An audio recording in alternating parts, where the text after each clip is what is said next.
Apih kabar jejak anak negeri dimanapun berada.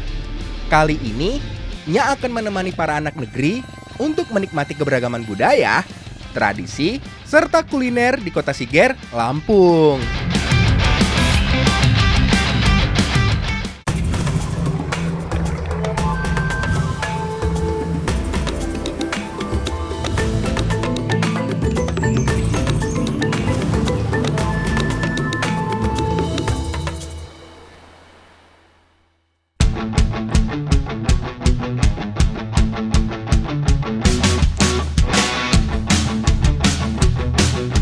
Hari ini, Nya berada di daerah Lampung Barat, tepatnya di Desa Bahwai, Kecamatan Bukit, Lampung Barat. Di kampungnya, memang terkenal sebagai sentra pertanian terbesar di Provinsi Lampung.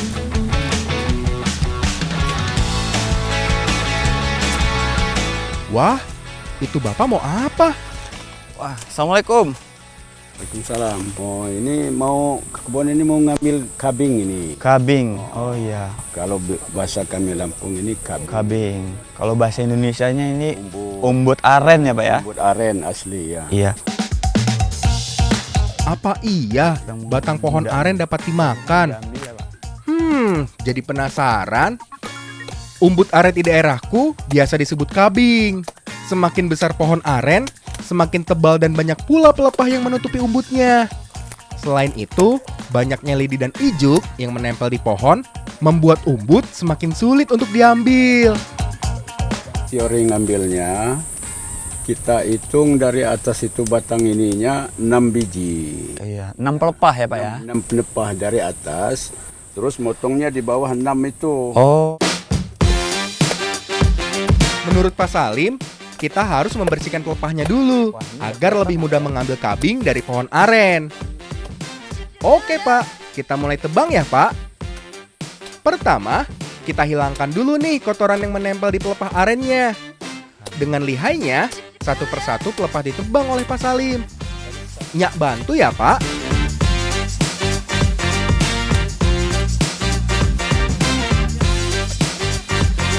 Akhirnya, setelah perjuangan yang cukup panjang, sampai juga nih pada bagian umbut arennya. Saatnya merobohkan pohon arennya. Di daerah Bahwai, biasanya aren ditanam sesuai dengan total jumlah anak yang dimiliki. Ini bertujuan agar nanti sang anak menikah atau mempunyai hajat besar, aren dapat digunakan sebagai bahan makanan. Aren atau kabing menjadi salah satu makanan wajib jika kita mengadakan hajatan. Kini tinggal mengambil kabingnya nih. Sebelum diolah, Pak Salim punya info yang cukup penting nih. bekas batang pohon yang kita tebang mau diapain nih, Pak? Oh, ini diambilkan ininya. Nah, ditancapkan di tengah ini. Iya. Ini biar rasanya nggak ngilangin gatal lah ini. Oh. Wah, catat baik-baik ya pesannya Pak Salim. Agar tidak gatal kalau kita mengkonsumsi kabing aren, gak ada salahnya kan dicoba.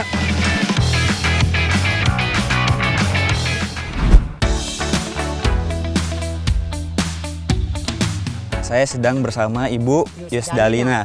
Hari ini kita mau masak apa, Bu? Gulai handak kabing. Gulai handak kabing. Ada yang unik nih. Sebelum dimasak, kabing diikat terlebih dahulu.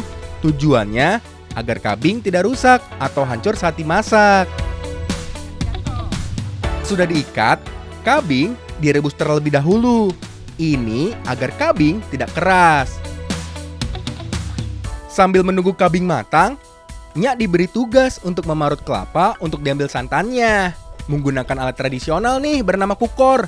Hayo ngaku, siapa yang baru lihat alat ini? Tugas ibu menghaluskan bumbu yang terdiri dari bawang putih, bawang merah, jahe, dan kawan-kawannya. Ayo kita mulai memasak. Tapi angkat dulu ya rebusan kabingnya. Harus hati-hati agar tidak hancur.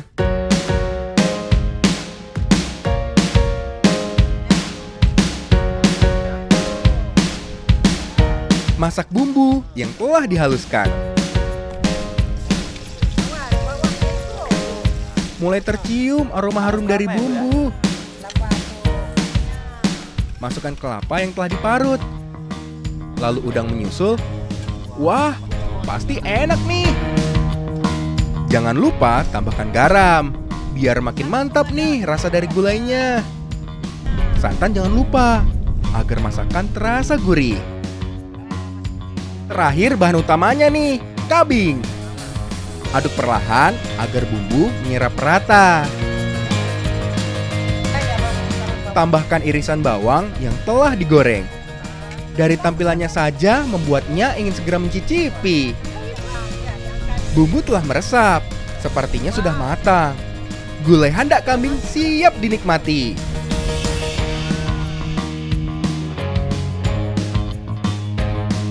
Nah, jadi udah jadi nih, Pak, Bu, gulai handak kabing.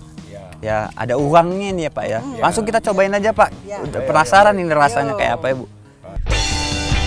Penampilannya yakin ini pasti enak. Wah, jujur nih, baru kali ini Nyak makan kabing. Ternyata luar biasa enaknya. Gulai kabing termasuk makanan spesial kalau di kampungnya. Masakan olahan dari kabing ini memang hanya ada saat acara besar, seperti nikahan, hitanan, atau acara besar lainnya. Jadi rasa dari gulai handak kabing ini enak banget. Selain dari tekstur kabingnya sendiri yang pastinya lembut dan ada rasa manisnya, itu menambah nafsu makan tersendiri. Nyak termaksud yang beruntung, karena masakan ini tidak setiap hari ada di meja makan dan tidak ada yang jual.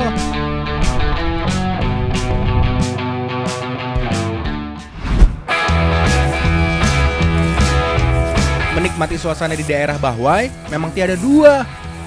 Pohon-pohon yang banyak membuat udara cukup sejuk. Ada siapa tuh? Kok sendirian di tengah kebun seperti ini? Dek, lagi ngapain di sini? Lagi nunggu Bapak. Nunggu Bapak. Mau ngambil air nira ya? Iya. Oh, kalau gitu saya boleh bantu nggak? Emang bisa? Ya, bisa dong. Ini susah tinggi lagi. Gampang gitu mah. Saya bantu ya.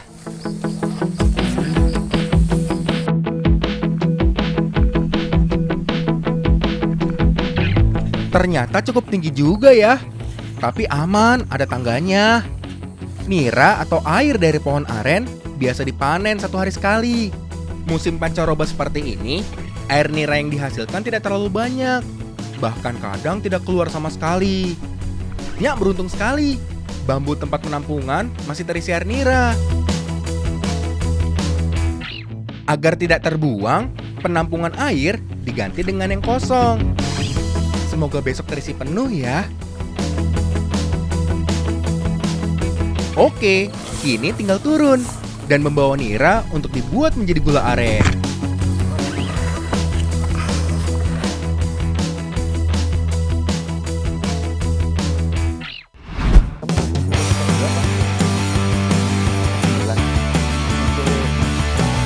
Wah, asik nih. Nyak diperbolehkan ikut ke rumah Zaskia untuk melihat proses pembuatan gula aren. Assalamualaikum. Pak, saya udah bawa nih Pak niranya. Nyak bantu membuat gulanya ya, Pak. Saya tuangin ya Pak. Nira yang diambil tadi langsung diproses dengan cara dimasak nih. Jika tidak, nira akan basi dan tidak dapat dibuat gula. Ya, sudah. Untuk membuat gula aren dibutuhkan waktu pemasakan selama kurang lebih 3-4 jam. Wah, lama juga ya. Gula aren asal Liwa Katulistiwa sangat bagus karena bahannya 100% dari nira aren loh, tanpa dicampur bahan lain. Wah, benar-benar alami ya. Nira dimasak dengan api yang besar hingga mengental. Sesekali diaduk agar tidak gosong dan lengket pada wajan. Untuk mengetahui gula telah masak dan dapat dicetak, ada cara nih. Rebusan nira yang telah mengental dan berwarna coklat dimasukkan ke dalam air. Dan jika mengeras, berarti telah menjadi gula aren dan siap untuk dicetak. Mencetak gula aren harus dilakukan dengan cepat, karena jika terlalu lama, gula akan mengeras dan akan sulit untuk dicetak. Satu cetakan gula aren mempunyai berat hampir 1 kilo. Wah, cukup besar juga ya. Manis banget. Manis banget Pak. Iya, kalau Gulanya. itu gratis itu. Enggak bayar. Iya. Di Diamkan beberapa lama dan gula aren siap untuk digunakan. Kita akan membuat makanan khas dari Lampung Barat. Makanannya namanya apa, Bu? Kue apam. Kue apam. Nah, kalau gitu langsung aja kita buat kue apamnya, Bu ya. Saatnya membuat apam gula aren. Bu Devi langsung membagi tugas. Nya memotong gula aren. Saskia memarut kelapa, sedangkan Ibu Devi membuat adonan kuenya.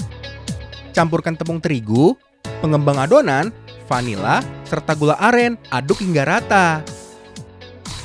Beri air secukupnya. Dan aduk rata hingga adonan mengembang. Beri minyak pada loyang hingga rata, agar adonan kue tidak menempel saat dikukus. Masukkan adonan kue apem ke dalam loyang dan ratakan. Lalu kukus adonan kue ke dalam panci dan tunggu hingga kue mengembang dan matang. Akhirnya kue apem gula aren siap dinikmati. Taburkan parutan kelapa agar lebih nikmat saat dinikmati. Kue apamnya udah jadi nih. Jadi ini saatnya buat nikmatin kue apam khas dari Lampung Barat. Ayo kita coba, Bu, Kak. Wah, rasanya ternyata nikmat banget nih. Jadi rasa kue apam ini manis bercampur dengan gurih. Nah, gurihnya ini dari ampas kelapa yang kita taburin tadi ya, Bu. Walaupun membuatnya tidak terlalu sulit, kue apam khas Lampung Barat ini rasanya nggak kalah kok sama kue-kue yang ada di kota. Apalagi dibuat tanpa bahan pengawet nih. Pokoknya bangi nih Ham. Kue ini juga sangat cocok dinikmati saat bersantai di sore hari, sambil memandangi pemandangan alam yang sejuk dan indah di Desa Bahwai, Lampung Barat.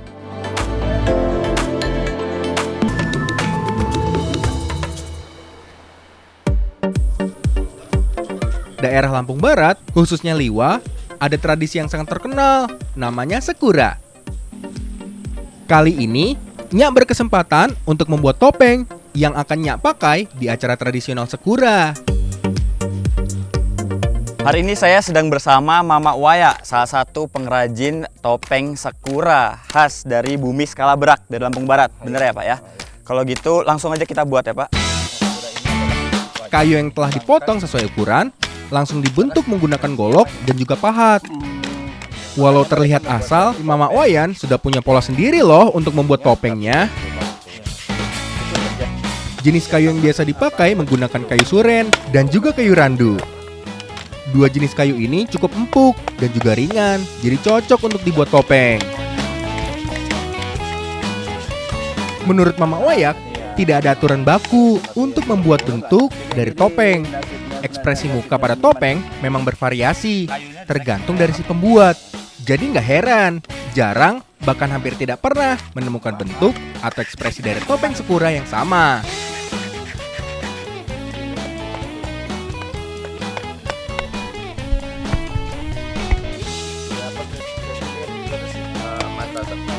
Menurut Mak Wayak, beliau mampu membuat satu topeng hanya dalam waktu 1 jam saja. Wah, ini sudah ahlinya ya.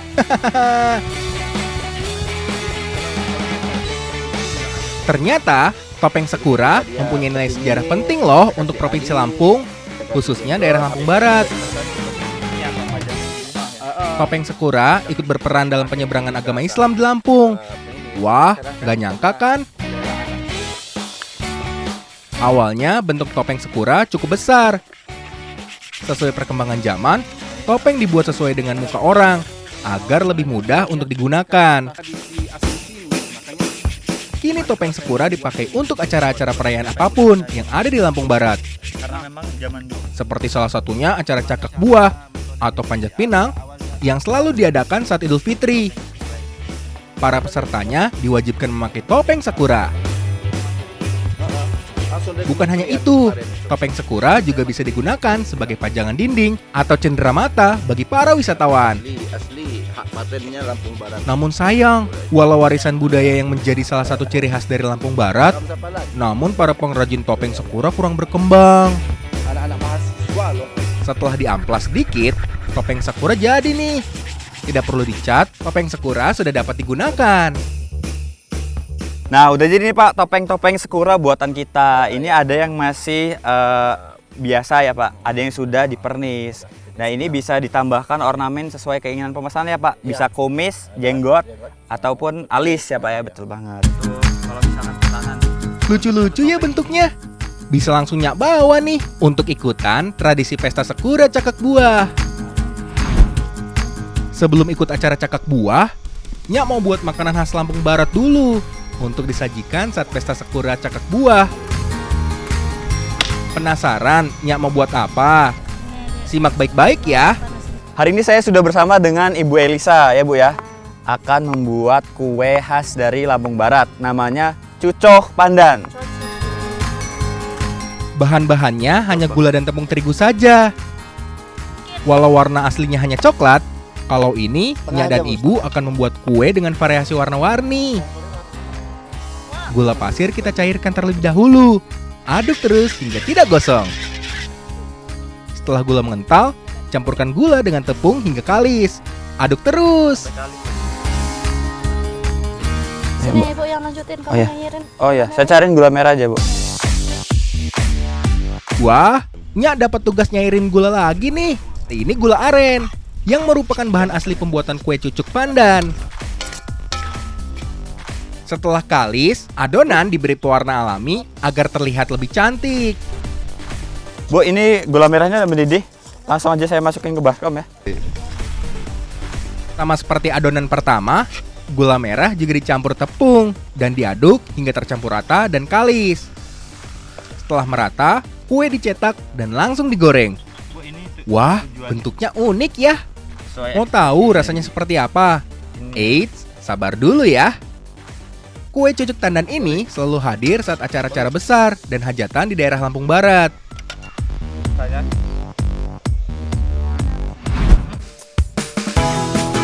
Ini dia acara yang sudah ditunggu-tunggu, cakak buah.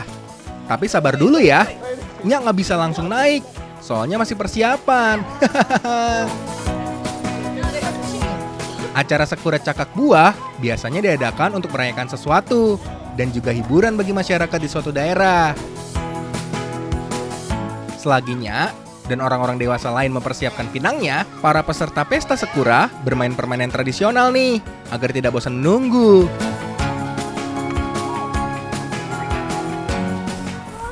Nah, sekarang saya sudah berada di salah satu daerah di daerah Bahwai di Liwa Lampung Barat.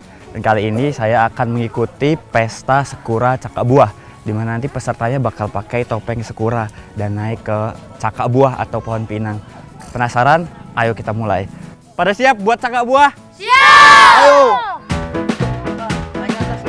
Walau namanya cakak buah, bukan berarti kita mengambil buah ya.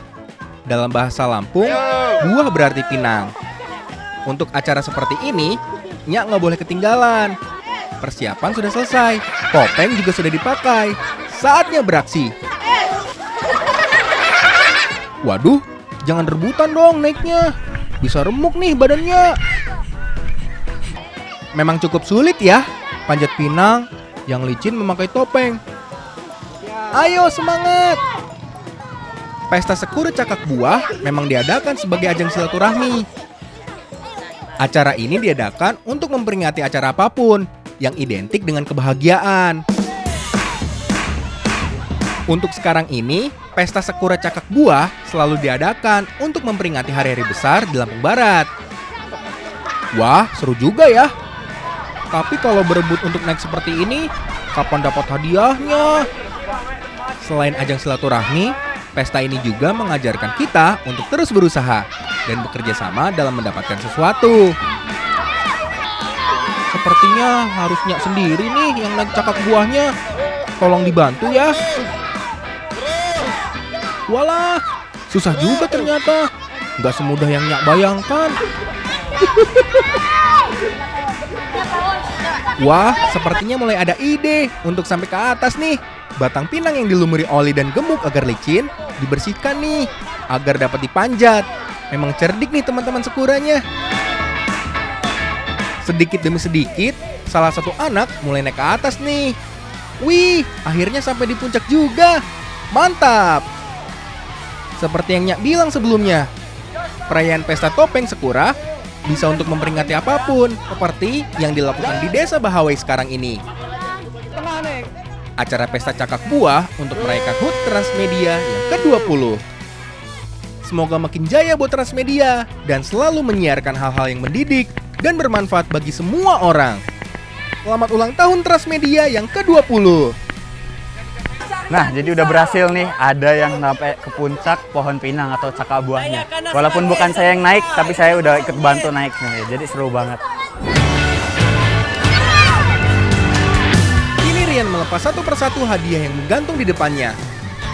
Dan yang di bawah, teman-temannya telah siap menerima hadiah yang dia jatuhkan. Inti acara Pesta Topeng Sekura Cakak Buah memang memberi kebahagiaan dan hiburan kepada semua orang. Sama ya dengan prinsip Transmedia. Setelah menguras tenaga cukup banyak, harus diisi dengan makanan nikmat untuk mengisi stamina lagi. Setelah capek cakak buah, naik panjat pinang, perut rasa lapar. Bener nggak? Nah, ini saatnya kita makan kue cucok mandan yang saya buat kemarin. Pada mau? Ayo kita makan! Rasa manis pada kue mempercepat pemulihan stamina yang tadi terkuras saat acara Pesta Cakak Buah. Hitungan ketiga kan ya. Ayo dek, kita makan. Jangan malu-malu.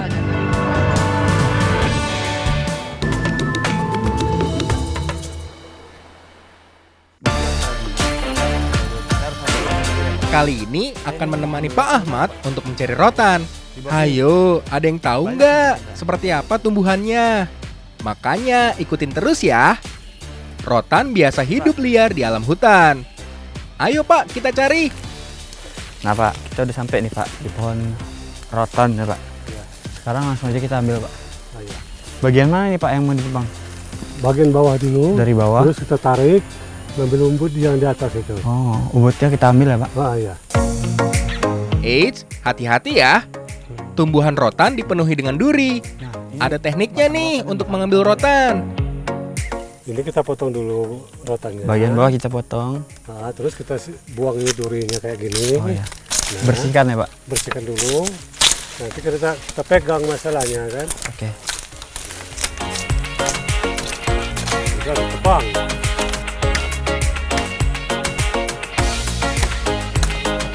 Setelah ditebang, tinggal ditarik saja nih. Jangan lupa buang durinya terlebih dahulu ya, biar nggak luka.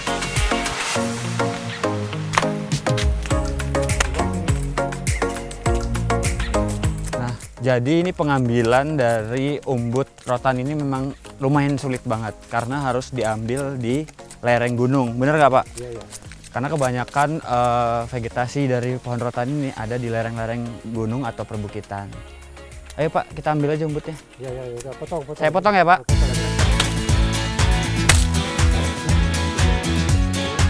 Rotan diambil umbutnya saja, karena bisa dikonsumsi.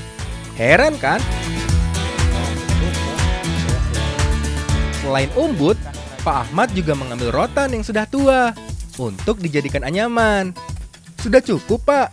Hayo Pak, kita pulang.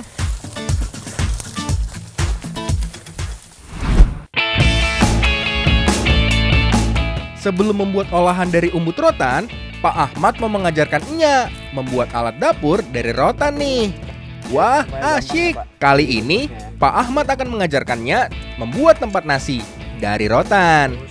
Pertama, rotan dipilah terlebih dahulu, lalu iris rotan tipis yang akan digunakan sebagai tali pengikatnya. Lalu mulai membentuk yang diinginkan. Tidak ada pelajaran khusus nih. Pak Ahmad membuat kerajinan alat-alat dapur dari rotan. Ia hanya melihat dan mencoba-coba, dan akhirnya menjadi salah satu mata pencahariannya. Nah, sedikit demi sedikit, tempat nasi mulai terbentuk. Ini benar-benar sulit loh, apalagi Nyak baru pertama kali membuatnya. Ada tambahan bambu nih, agar tempat nasi terbentuk dengan rapi. Anyam terus, Pak. Wah, tidak terasa. Dalam hitungan menit, tempat nasi sudah terbentuk dengan rapi. Nah, udah jadi nih Pak. Biasanya dijual dengan harga berapa ini Pak? 20.000. 20.000 Pak? Iya. Wah, murah banget ya Pak. Nah, jadi sangke nasi ini adalah kerajinan khas dari masyarakat di daerah pegunungan Liwa Lampung Barat, khususnya yang terdapat hutan-hutan rotan. Nah, murah banget ya, harganya cuma 20.000, padahal buatnya cukup rumit. Bukan hanya kerajinan dari rotan, Pak Ahmad juga lihai membuat peralatan dari daun pohon aren. Dan hasilnya bisa dilihat sendiri nih, tidak ada yang jelek. Memang kreatif-kreatif ya orang Lampung Barat. Setelah mengambil rotan dan menganyamnya, perut mulai keroncongan nih. Oh iya, Nyak tadi janji ya mau buat kuliner dari umbut rotan. Nih, simak baik-baik ya. Sekarang saya sudah bersama Ibu Meli. Nah, kita akan mau masak masakan khas dari Lampung Barat yang lainnya. Namanya apa, Bu, masakannya? Gulai humbu hui. Nyak kebagian tugas memarut kelapa nih. Untuk diambil santannya. Untuk bumbunya cukup mudah nih. Ada bawang merah, bawang putih, bumbu dapur seperti jahe, dan juga kunyit yang jadi satu untuk dihaluskan. Jangan lupa nih, humbut hui atau umbut rotan dipotong-potong biar lebih mudah dimakannya dan cepat matang saat dimasak. Saatnya kita masak. Tumis irisan cabai hingga matang dan tiriskan. Lalu masak bumbu yang telah dihaluskan hingga harum. Masukkan air sedikit agar bumbu tidak hangus. Masukkan bahan utamanya nih, humbut huinya. Masak hingga matang. Jangan lupa irisan tomat agar masakan tambah segar rasanya. Terakhir daging ayam yang telah diungkap. Dan irisan cabai yang telah ditumis. Wangi dari masakannya sudah bikin perutnya keroncongan. Terakhir santannya nih. Kalau nggak ada santan, bukan gulai namanya. Iyalah. Tinggal tunggu semua meresap dan matang dengan sempurna. Akhirnya, gulai humbut huinya sudah siap untuk dihidangkan.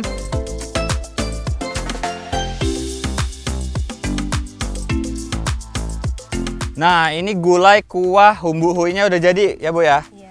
Nah, Bu, ini Bu, wadah nasinya ini hasil kerajinan yang saya buat tadi, Bu. Bagus nggak, Bu? Bagus lah.